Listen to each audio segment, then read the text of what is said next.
How's it going? This is Hoiman, and today we're taking a look at the S.H.Figuarts Cure Happy figure.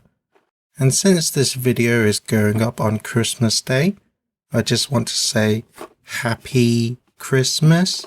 See what I did there? Never mind.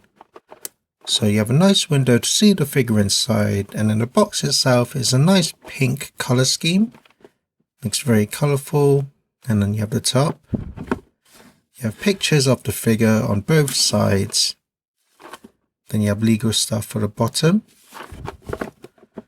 And then you have various pictures on the back. And to open the box, just lift open the side flap. And then lift open the front cover. And there's the figure all together with her accessories. So first you do get some instructions showing what the figure comes with and how to operate the accessories. So here's the actual figure, and for the most part this is a very nice looking figure. The sculpt is very nice and clean, and then the paintwork is very nice and clean as well for the most part. So overall this is a solid figure, but there are some QC issues which I'll get to in a bit. But for now, taking a look at the face, I feel that they have captured the likeness of the character really well. Looks just like her. And then we'll move on to her hair, which is probably the most eye-catching piece. So you have the different strands of hair to bring out the sculpt. And then these parts here are actually a softer material, so you don't have to worry about those breaking. And then the pigtails themselves are a nice bold and solid piece, which looks nice, but it does make the figure a bit back heavy. And then of course you have this strand here, which is a softer material as well. And overall it just looks very nice. And then looking at the tiara on her head, again very nicely sculpted. And these feathers are actually quite a solid piece, so you have to be careful of those. And then moving down to her outfit, you have a nice ribbon for the chest, looks really nice. And then the actual outfit of the skirt is very nicely sculpted. And then there are some darker shades as well to bring out the details, but there isn't a whole lot.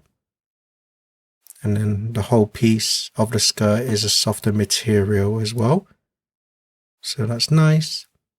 And then these shoulder pads here are actually softer material, so it doesn't really hinder the articulation.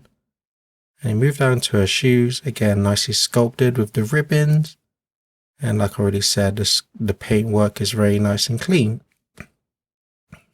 So for the articulation, the neck is on a single ball joint, so she can look down about that much, not a whole lot, and because the hair is very back heavy, it does kind of make her always tilt her head back. And she can look back as well, but because of the way the hair is sculpted, she can't really look up all that much.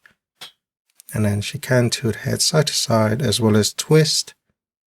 And I don't know what it is about this figure, but to me the head just looks like it's a bit too low. Like in terms of the proportions of her head with her body, it just looks a bit low, but I don't know if that's just me or if it's just because the joint is engineered that way, but I don't know, it just looks a bit low to me. But moving on, these shoulder pads are on a hinge, so they can swivel back and forth. This is one of my gripes with the figure, is that because these are softer material, the pink paint has kind of bled onto the white, so it makes it a bit not as clean, but isn't super noticeable, but it's just something to keep in mind. And I guess where I'm at it, my main gripe with the figure is the neck joint. For some strange reason, if you look close at the neck, there's these kind of seams around here. And it makes the neck not fully round, if that makes sense. So the joint inside is kind of a hexagon shape. And what this does is, once you have the joint in there, it doesn't make the rotation very smooth. Like if you listen closely, it kind of has these clicks, so it's almost become like a ratchet sort of joint, and that can make posing a bit difficult. And then the main QC issue with this figure is that the head doesn't really stay on all too well. It just really easily pops off, so that makes posing really difficult. So it's just something to keep in mind of that can potentially happen with this figure. But moving on, the arm is on the shoulder joint, so you can move it around the torso however you like. And it's also on a hinge, bring her arm out to the side. You can also move them forward, move them back as well. And then she does have the bicep swivel, as well as a single jointed elbow. And then she has the ball jointed wrist as well. For the torso, it's on a double ball joint, so one at the skirt and then one in the torso. So she can lean forward about that much, lean back that much, lean side to side as well as twist. And like I already said, this whole skirt piece is a softer material, so it doesn't really hinder the articulation. So the hips are on a ball joint, so you can move her legs about however you want and then also twist. And then each hip is on a ball joint, so she can kick about that far to the side, kick forward that much, kick back that much. She has the thigh swivel, single jointed knee, and then she's got the ball jointed ankle. Go back that much, forward that much, tilt side to side as well as twist. So for the most part, she has all the articulation you'd expect the Figuarts figure to have, and because the skirt is a softer material, it still allows the figure for more dynamic poses. But like I already mentioned, my main issue of the figure is in the neck joint. It's just something the way it's sculpted that just makes it really difficult to pose, and the head always easily popping off gets quite annoying as well. But that's the figure. Let's take a look at the accessories. So for faces, she comes with a default smiling face, an open mouth smiling face, a frustrated and angry face, and then finally an angry open mouth face. For hands, she comes with a pair of open palmed hands, 2 fists, and then 2 more open palmed hands. And then she also comes with this pair of hands for her attack, which is all one single part.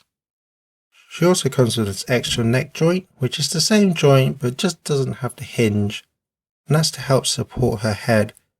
And for whatever reason, this joint seems to work better with the neck. So if I just quickly attach it and then reattach the head,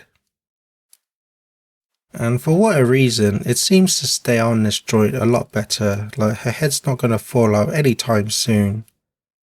So if the original neck joint doesn't work, you can try switching to the other part and see if that works for you. And then she also comes with a fairing, nicely detailed and sculpted. And then she does have the ball joint for the head as well, so you can move it about. And finally she comes with a display base.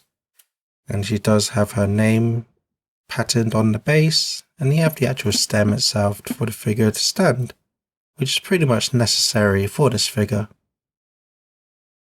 So my final thoughts on this figure: overall this is a nice and solid figure, and it's a very good accurate representation of the character. And then if you are a fan of the character or the series, then I can still recommend this figure. But just be in mind that the neck joint may be a bit awkward to pose and the head may keep popping off, but like I already said, try swapping out the joint and see if that works. But other than that, the whole figure itself is very nicely sculpted, has a lot of good range of articulation, and again, it's just a nice accurate representation of the character. But that's my review. Thank you for watching and enjoy some pictures.